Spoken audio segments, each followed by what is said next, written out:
इसी चार्ट से हम लोग आगे बढ़ेंगे। गाथा नंबर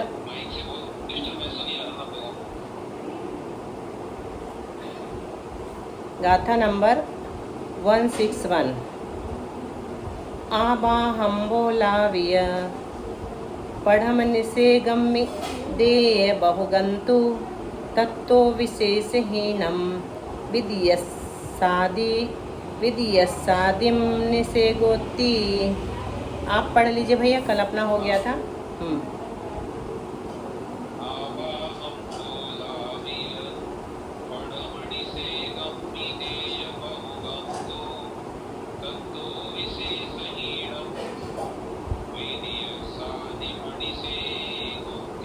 तो आवाहम बोलाविए मतलब आबाधा काल को छोड़कर जो अनंतर समय है वहाँ पहली गुणहानि के प्रथम निषेक में बहुत द्रव्य देना। पढ़म निषेगम में देय बहुगम तो पहली गुणहानि के प्रथम निषेक में बहुत द्रव्य देना। अब गुणहानि किसे कहते हैं ये बहुत जल्दी हमें समझ में आ जाएगा। अभी हम आगे चलते हैं। गाथा के अनुसार तत्तो विशेषहीनम, तत्व यानी दूसरे निषेक से लेकर, विदियसादिम दूसरी गुणहानि के प्रथम निषेक पर्यंत, विदियसादिम निषे गोत्ती यानी दूसरी गुणहानि के प्रथम निषेक पर्यंत विशेषहीनम विशेषहीन कर्म परमाणु देना चाहिए। विशेषहीन मतलब एक एक चय हीन, एक एक चय कम करके कर्म परमाणु देना चाहिए। ठीक है, अब हम चार्ट से देखते हैं समय प्रबद्ध का बंटवारा कैसे है। उदाहरण में दिखाया था कि समय प्रबद्ध हमने माना है, एक समय प्रबद्ध में हमने माने हैं 6300 परमाणु। 6300 मतलब ये अनंत परमाणु हैं। एक समय प्रबद्ध में जो सिद्ध राशि के अनंत विभाग और अभव्य जीवों से अभव्य राशि से अनंत गुणे परमाणु होते हैं ना, वो कितने हैं? अनंत हैं। लेकिन यहाँ पर अंक संदृष्टि में 6300 उनको हम मान रहे हैं। और ये बहुत ज़्यादा प्रचलित अंक संदृष्टि है, ये कर्मकांड के एंड तक चलेगी। इसलिए हमको ये एक एक अंक याद रखना है। 6300, 48, 8 जो भी बताए जा रहे हैं ये याद रखना पड़ेगा, यानी कि अपने आप याद हो जाएंगे, इतनी बार ये आएंगे। और स्थिति कितनी मानी? 48 समय। कोई भी समय प्रबद्ध जो हमने बांधा है उसकी जो स्थिति हमने बांधी है, एक कोड़ा कोड़ी सागर हो या 70 कोड़ा कोड़ी सागर, उसका समय यहाँ पर उसकी स्थिति कितनी मान ली? 48 समयों की मानी है। और गुणहानि आयाम यानी गुणहानि की लंबाई, कितनी बड़ी गुणहानि है तो वो मानी है 8। और भी कौन से पद होते हैं? तो नाना गुणहानि के बाद होता है नाना गुणहानि, उसके बाद आती है अन्योन्य अभ्यस्त राशि और उसके बाद आता है निषेकहार।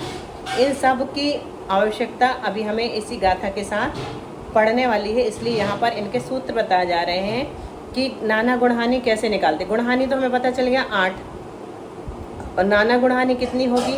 तो स्थिति बटे गुणहानि आयाम। स्थिति कितनी है हमारे पास? 48 समय, 48 समय है ना, स्थिति है।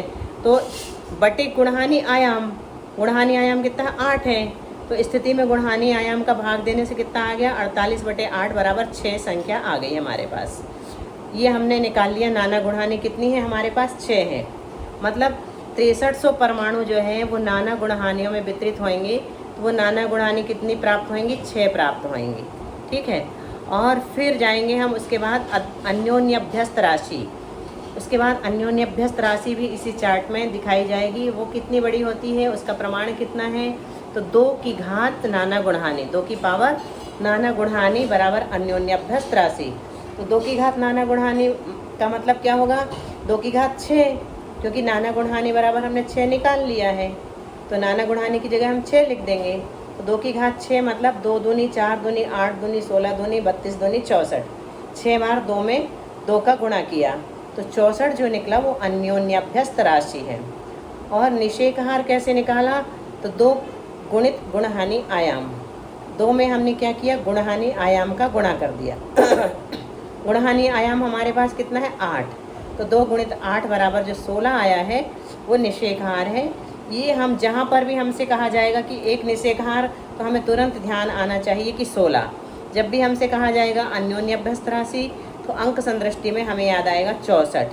जब हम देखेंगे कि नाना गुणहानी, हमारे पास 6 ही नाना गुणहानी रहेंगी हमेशा, और गुणहानी आयाम 8 रहेगा, स्थिति 48 समयों की रहेगी और समय प्रबद्ध 6300 परमाणुओं का रहेगा।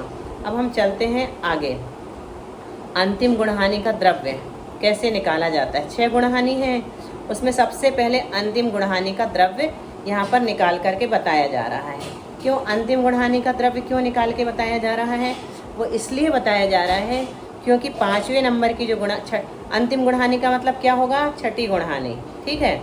और उससे पहले की गुणहानी 5वीं, उससे पहले की गुणहानी 4थी, उससे पहले की गुणहानी 3री, और उससे भी पहले की 2री, और उससे भी पहले की प्रथम गुणहानी होगी। तो जो अंतिम गुणहानी है उसका द्रव्य कैसे निकालते हैं, वो इसलिए बता रहे हैं क्योंकि उससे डबल जो है वो 5वीं गुणहानी का द्रव्य है, और उससे डबल जो है वो 4थी गुणहानी का द्रव्य है। हाँ, यही वाला चार्ट, इसमें देखिए आप अंतिम गुणहानी का द्रव्य निकाल करके बता रहे हैं। तो अंतिम गुणहानी का द्रव्य निकालने का सूत्र क्या है? समय प्रबद्ध बटे अन्योन्य अभ्यस्त राशि ऋण 1। बस इतना हमें याद रखना है कि जब भी अंतिम गुणहानी का द्रव्य निकालना होगा तो हमें समय प्रबद्ध में यानी कि 6300 में अन्योन्य अभ्यस्त राशि मतलब 64 का भाग देना है और 1 उसमें से घटा देना है। तो बराबर क्या आ जाएगा? 6300। 6400 में से 64 में से 1 घटाया तो 63। 63 में 6300 में 63 का भाग दिया तो 100 आ जाएंगे, बराबर 100 आया। तो ये क्या निकला हमारे पास? अंतिम गुणहानी का द्रव्य निकल गया। अब अंतिम गुणहानी का द्रव्य 100 है तो पूर्व की गुणहानियों का द्रव्य इससे दुगना है, ऐसा बता रहे। तो 5वीं गुणहानी उससे पहले की है, उसका हो गया 100 से डबल 200। फिर चौथी गुणहानी का द्रव्य उससे दूना मतलब 400।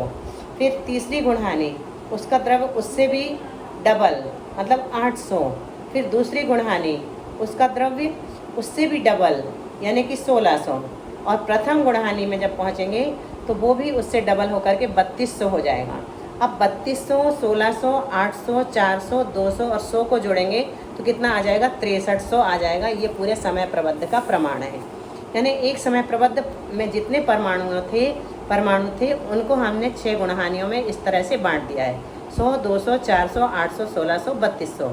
अब ये 100 कैसे निकला, 200 कैसे निकला, 400 कैसे निकला, 800 कैसे निकला, 1600 कैसे निकला और 3200 कैसे निकला, इसका गणित भी संक्षेप में बहुत सरल तरीके से बताया जा रहा है जो हमें आसानी से समझ में आ जाएगा, क्योंकि हमें विश्वास है कि यहाँ तक समझ में आ चुका है।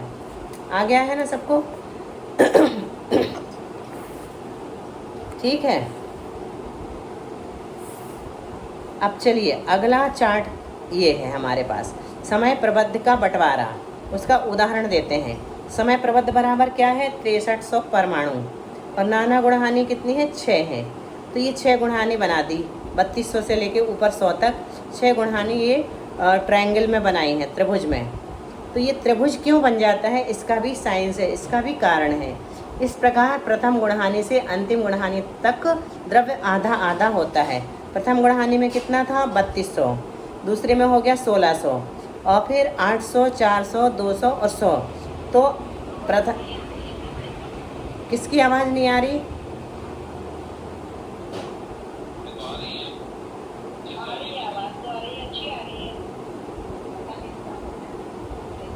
किसके पास नहीं आ रही?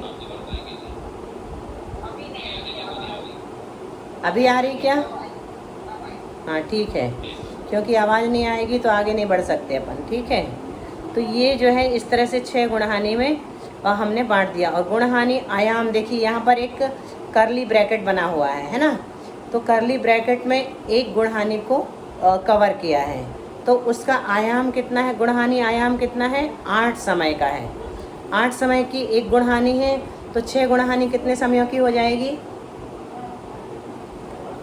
48 समयों की। तो इस प्रकार 48 समयों की जो गुणहानियाँ हैं हमारे पास, नाना गुणहानी, उनको हमने 6 गुणहानियों में बांट दिया। 6 गुणहानी मतलब नाना गुणहानी है ना, तो ये हमारी नाना गुणहानी है। नाना गुणहानी बराबर 6। ठीक है। अब प्रथम गुणहानी, प्रथम गुणहानी का प्रथम निषेक हम निकालेंगे। प्रथम गुणहानी का प्रथम निषेक जब हम निकाल लेंगे तो अंतिम गुणहानि के अंतिम निषेक तक हम पहुंच सकते हैं। तो प्रथम गुणहानि का प्रथम निषेक है 512। ये कैसे निकला? जब जो हमने देखा ना पहला निषेक 70 कोड़ा कोड़ी सागर की स्थिति का जो पहला निषेक था 7000 वर्ष धन एक समय, वो उसमें कितने परमाणु हैं?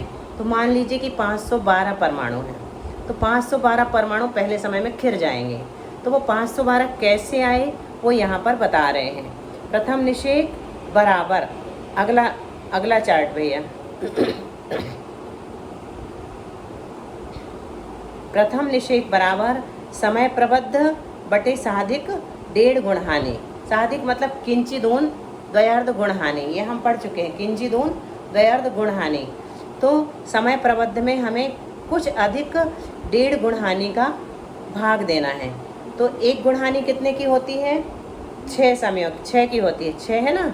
1 गुणहानि का प्रमाण 6 और उसमें 8 समय हो, 6 गुणहानि है, सॉरी 12 8 समयों की 1 गुणहानि होती है।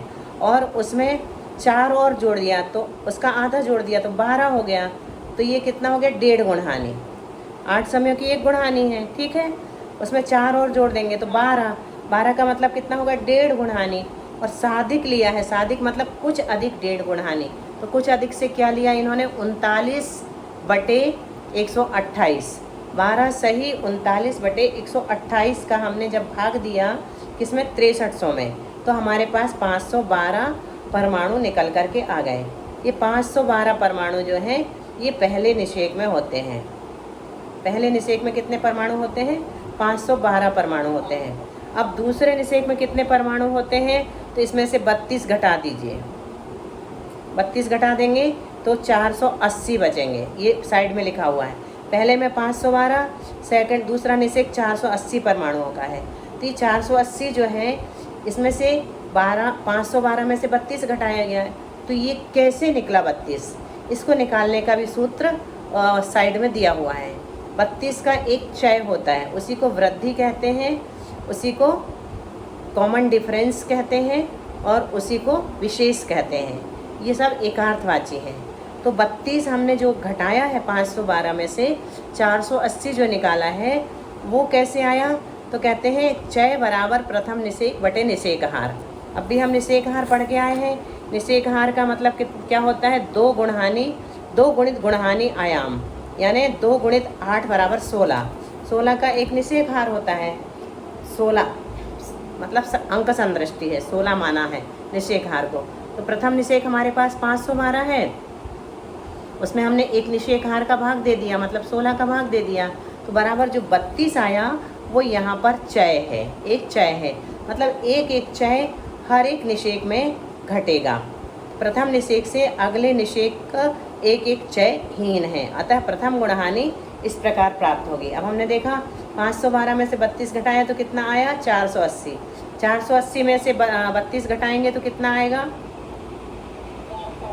448। उसमें से भी 32 घटाएंगे तो 416। उसमें से 32 घटाया तो 384। उसमें से 32 घटाया तो 352। उसमें से भी 32 घटाया तो 320 और फिर एक बार 32 घटाया तो 228। ये 8 समयों की हमारी एक गुणहानि पूरी हो गई, एक गुणहानि पूरी हो गई। अब हम अगली दूसरी गुणहानि में जाएंगे। तो ये 8 समयों में हमारे पास कितने परमाणु हैं? 3200 परमाणु है। नीचे लिखा है ना, प्रथम गुणहानि के सर्वद्रव्य का प्रमाण कितना है? 3200। अब इसमें से भी जब हम दूसरी गुणहानि में जाएंगे तो एक बार फिर से 3200 घटाएंगे, 32 घटाएंगे सॉरी, तो 256 आएगा। तो ये 256 में जहाँ जाकर के परमाणुओं की संख्या आधी हो जाती है उसे एक गुणहानि कहते हैं। गुणित क्रम से हानि होते होते, गुणित क्रम से नहीं, जहाँ पर जाकर के परमाणुओं की संख्या आधी हो जाती है गुणहानि का। अभी हम एक छोटी सी सरल संक्षिप्त परिभाषा इतनी मात्र बता रहे हैं समझने के लिए कि जहाँ पर जाकर के जितने स्थान आगे जाकर के परमाणुओं की संख्या आधी हो जाती है, तो दूसरी गुणहानि में जाकर के परमाणुओं की संख्या कितनी हो जाएगी? 3200 की जगह 1600 हो जाएगी। तो वहाँ पर हमारी एक गुणहानि पूरी हो जाएगी। अब चलते हैं हम दूसरी गुणहानि के पहले गाथा में, गाथा नंबर 162। विद्ये विद्ये निसेगे हानि पुव्विल्य हानि अद्धम तु एवं गुणहानिं पड़ी हानि अद्धतयम होदी।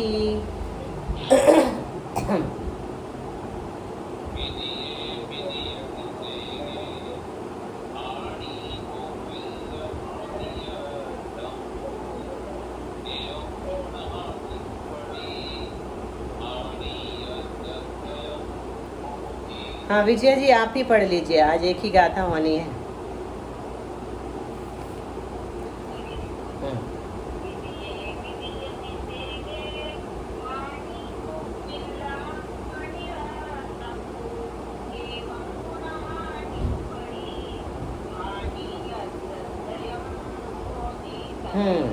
तो यहाँ पर क्या कह रहा है, विधिये विधिये निषेगे, यानी दूसरी विधिये मतलब दूसरी गुणहानि के, विधिये निषेगे यानी दूसरे निषेक में पहली गुणहानि के चय प्रमाण से आधा अद्धम यानी आधा आधा चय घटाना चाहिए। यानी दूसरी गुणहानि के दूसरे निषेक में पहली गुणहानि के चय प्रमाण से आधा चय। तो पहली गुणहानि में कितना चय था हमारे पास, 32, तो उससे आधा कर देंगे तो दूसरी गुणहानि में कितना कितना घटाएंगे,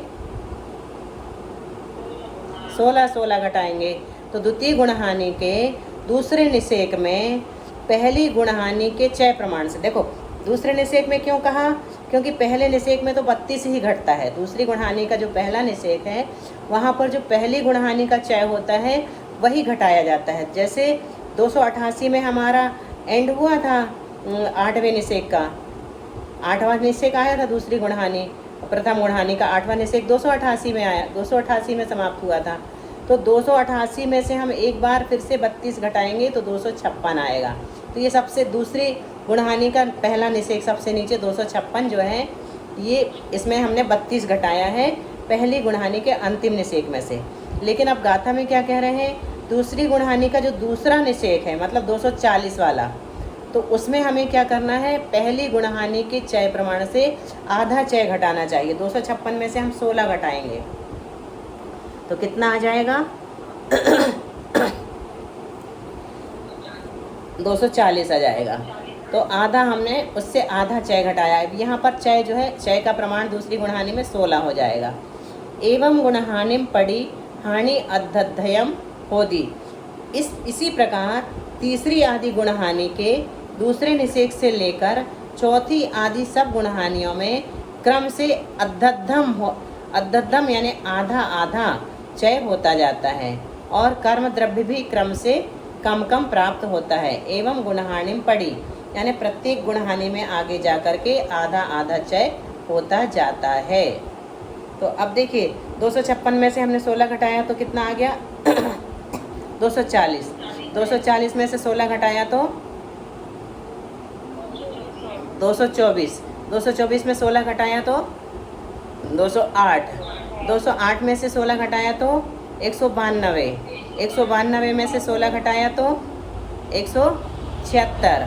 फिर 176 में से 16 गया 160। 160 में से 16 गया तो 144। तो यहाँ पर प्रथम गुणहानि के अंतिम निषेक से एक चय और घटाने पर द्वितीय गुणहानि का प्रथम निषेक आता है। मतलब 288 ऋण 32 बराबर 256 अपना निकल गया था।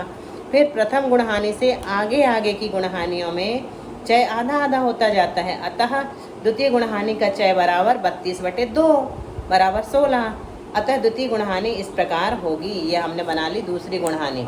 तो अब अपनी 2 गुणहानियाँ हो गई हैं। अब तीसरी गुणहानि कैसे बनेगी, इसी प्रकार शेष सभी गुणहानियाँ ये इकट्ठी लिख दिए हैं अगले चार्ट में। शेष गुणहानियाँ भी इसी प्रकार निकालना।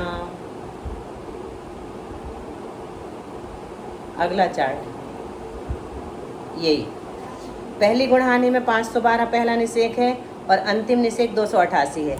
दूसरी गुणहानि का पहला निषेक कितना है 256 और अंतिम निषेक 144। तीसरी गुणहानि का पहला निषेक कितना है 128 में से अब कितना 8 घटेगा, 16 में से आधा कर दिया तो 8 गया तो 120, 120 में से 8 गया तो 112, 112 में से 8 गया तो 104, फिर 96, 88, 80 और 72 तक पहुंच गए। फिर चौथी गुणहानी में 128 का आधा 64 हो गया।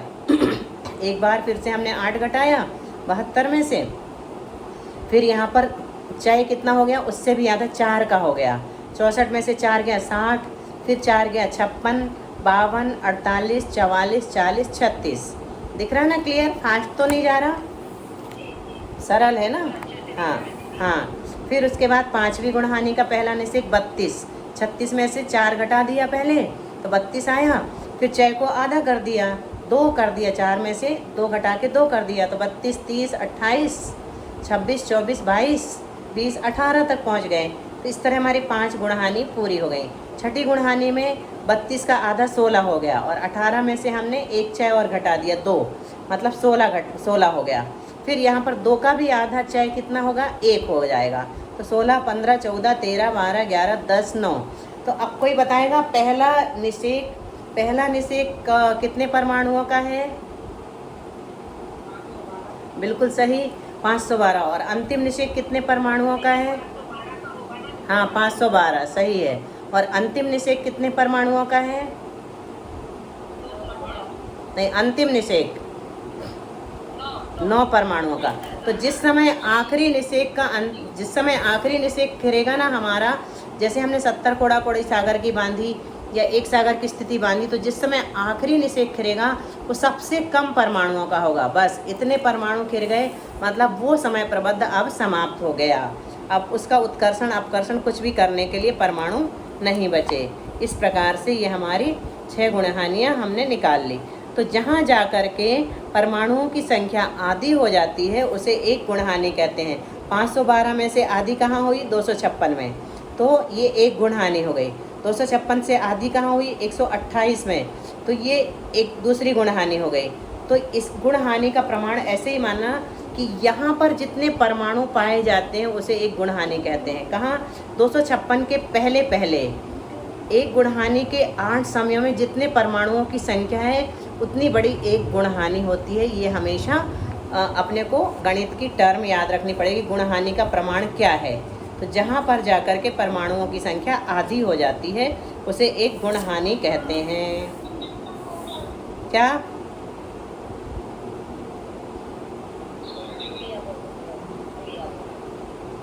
चलिए अगली गाथा ले लें। अच्छा, इसमें और कुछ? हाँ, ये वाला भी देख लो। ये समय प्रबंध का बंटवारा देख लो, ये दिया हुआ है समय प्रबंध का बंटवारा। उदाहरण फिर से दिखा दिया। समय प्रबंध बराबर 6300 परमाणु, नाना गुणहानि 6। अब हमको दिख रही है ना क्लियर, अच्छे से समझ में आ गई। 6 गुणहानि क्लियर दिख रही हैं। और स्थिति जो है 48 समय की है, मतलब नीचे से लेकर ऊपर तक जो एरो बना हुआ है साइड में, ये पूरा 48 समय का एक ट्रायंगल है। निषेक त्रिकोण रचना यंत्र कहते हैं इसको, त्रिकोण रचना यंत्र। इस प्रकार प्रथम निषेक से अंतिम निषेक तक द्रव्य घटता हुआ जाता है और इसलिए नीचे से ऊपर तक घटता क्रम दिखाया जाता है। इस प्रकार प्रथम निषेक से अंतिम निषेक तक, प्रथम निषेक हो गया 512 और अंतिम निषेक हो गया 9 तक द्रव्य घटता हुआ जाता है। घटते क्रम से द्रव्य दिया जाता है, इसलिए नीचे से ऊपर तक घटता क्रम इस तरह दिखाया गया है। ठीक है, अब एक गाथा। हाँ हाँ हाँ, हमेशा 8 समय का रहता है। गुणहानि आयाम हमेशा 8 समय का रहेगा। नाना गुणहानि हमेशा 6 रहेंगी। नाना गुणहानियों की संख्या वही रहेगी और अन्योन्य अभ्यस्त राशि वही रहेगी 64 और निषेकहा 16 रहेगा। ये जो बता दिए ना, ये आखिरी तक चलेंगे। जीवकांड में भी आया है और भी कई जगह आपको देखने मिलेगा। ठीक है, अब गाथा नंबर 163 समय है भैया। चलिए, पूरी हो गई। अच्छा, गाथा नहीं है। चलिए, तो हम पढ़ते हैं। अपन आज यहीं तक कल शेयर कर देंगे, है ना। गाथा हम पढ़ लेते हैं आज। सुहपैडीन विसोहि तिव्वो असुहान संकिलेशेन विविरीदेन जहन्नो अनुभागो सव्वपैडीनम। हाँ, इसी से पढ़ लें आप, आदिमती वाले से या किसी से भी। 163 निकाल लीजिए भैया।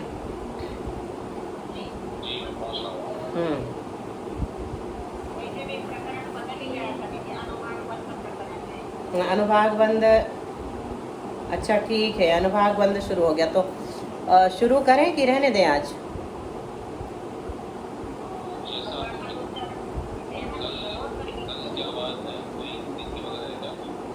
कल नहीं, परसों है अष्टमी।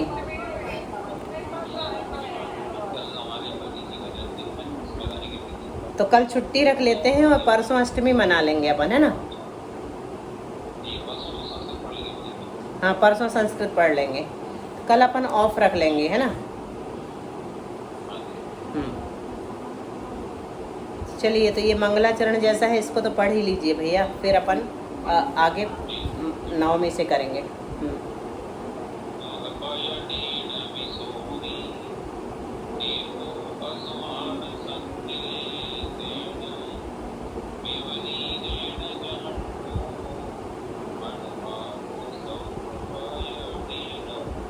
विजया जी,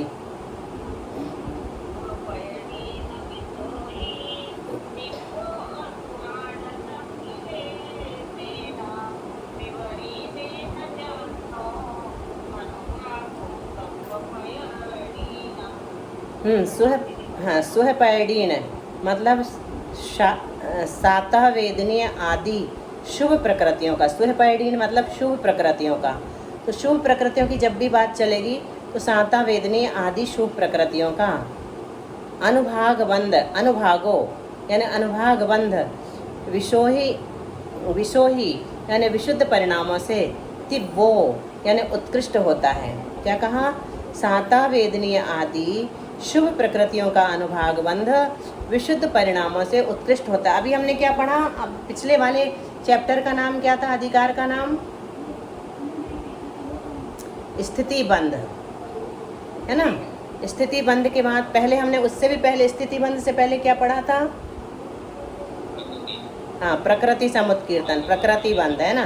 प्रकृति बंध, फिर स्थिति बंध, अब पढ़ रहे हैं अनुभाग बंध। तो सातः वेदनीय आदि सुहपैडीन यानी शुभ प्रकृतियों का अनुभाग बंध, अनुभागो यानी अनुभाग बंध, विशोही विशुद्ध परिणामों से, तिव्वो यानी उत्कृष्ट होता है, और असुहान यानी असाता वेदनीय आदि अशुभ प्रकृतियों का अनुभाग बंध संकिलेशेन संक्लेश परिणामों से, तिव्वो उत्कृष्ट होता है, विपरीदेन विपरीत परिणामों से, जहन्नो जघन्य अनुभाग बंध होता है। अर्थात शुभ प्रकृतियों का संक्लेश परिणामों से और अशुभ प्रकृतियों का विशुद्ध परिणामों से जघन्य अनुभाग बंध होता है। विपरीदेन जहन्नो। इस प्रकार सब पैडीन सब प्रकृतियों का अनुभागो अनुभाग बंध जानना। कर्मों के फलदान, अनुभाग किसे कहते हैं? कर्मों के फलदान शक्ति को अनुभाग कहते हैं। कर्मों की फलदान शक्ति को अनुभाग कहते हैं। तो यहाँ पर गाथा नंबर 163 में नियम बताया गया है। क्या क्या? हाँ, विपाकोनुभव, ठीक है। तो यहाँ पर नियम बताया उत्कृष्ट अनुभाग बंध और जघन्य अनुभाग बंध का। शुभ प्रकृतियाँ विशुद्ध परिणाम के द्वारा उत्कृष्ट अनुभाग बंध वाली बनेंगी। शुभ प्रकृतियों का उत्कृष्ट अनुभाग बंध कौन से परिणामों से होगा? विशुद्ध परिणामों से। जितनी जितनी ज़्यादा विशुद्ध परिणाम हमारे होंगे, हमारी शुभ प्रकृतियों का अनुभाग बंध उत्कृष्ट होता चला जाएगा। और ज्यों ज्यों संक्लेश परिणाम होंगे तो शुभ प्रकृतियों का अनुभाग बंध जघन्य होता चला जाएगा। संक्लेश से शुभ प्रकृतियों का अनुभाग जो है जघन्य होता है और विशुद्धि से उत्कृष्ट होता है। और अशुभ प्रकृतियों का संक्लेश परिणाम द्वारा उत्कृष्ट अनुभाग बंध होता है और विशुद्ध परिणाम द्वारा जघन्य अनुभाग बंध होता है। विशुद्ध परिणाम किसे कहते हैं? मंद कषाय रूप परिणाम को विशुद्ध परिणाम कहते हैं। और संक्लेश परिणाम किसे कहते हैं? तीव्र कषाय रूप परिणाम को संक्लेश परिणाम कहते हैं। इस प्रकार हमने अनुभाग बंधक की आज शुरुआत की है, प्रारंभ किया है। गाथा नंबर 164 अब हम लोग बाद में पढ़ लेंगे, क्योंकि नहीं हो पाएगी ना। हाँ, तो अच्छे से बड़ी वाली जिनवाणी स्तुति कर लीजिए, हो तो जाएगी, जल्दी में करेंगे तो। कुछ पूछ लीजिए, आया ना। चलिए, अगर ये समझ में आ गया तो समझ लीजिए कर्मकांड में प्रवेश हो गया। हाँ हाँ, आज